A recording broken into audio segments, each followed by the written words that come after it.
June 4 ఫలితాల రోజున ఎటువంటి ఘర్షణలు చోటు చేసుకోకుండా సరైన ప్రణాళికతో ముందుకెళ్తామన్నారు Tirupati SP Harshavardhan Raju. Renigunta DSP office, Renigunta police స్టేషన్ను సందర్శించిన ఎస్పీ కౌంటింగ్ సమయంలో ఎవరైనా విధ్వంసాలను సృష్టిస్తే కఠిన చర్యలు తప్పవని హెచ్చరించారు.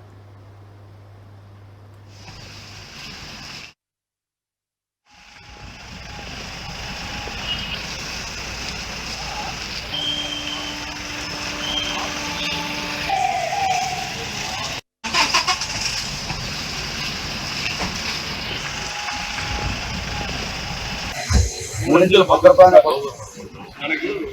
కౌంటింగ్ హాల్కి ఒక ప్రిమైస్ అండ్ బయట చుట్టూ ప్రదేశం ఉంటుంది కదా.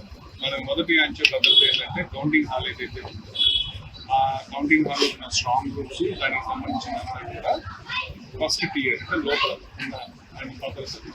సెకండ్ అంచెలో ఉన్న భద్రత ఏంటంటే దానికి ఏదైతే ప్రిమైస్, ఏదైతే గేట్స్ ఉంటాయి అవి లోపల పోవడానికి క్యాండిడేట్స్ కావచ్చు, ఏజెంట్స్ కావచ్చు, ఆఫీసర్స్ కావచ్చు, దానికి ఏదైతే లీడింగ్ గేట్స్, మెయిన్ గేట్స్ ఉంటాయో అక్కడ మనం ఏం చేస్తామంటే అది ఇంకొక అంచెగా భావిస్తాం.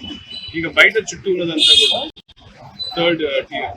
ఓకే, సో లోపల మొదటి స్ట్రాంగ్ రూమ్స్ కౌంటింగ్ హాల్ దగ్గర ఎట్లా ఉందంటే పారామిలిటరీ ఫోర్సెస్ బందోబస్తు చేస్తారు.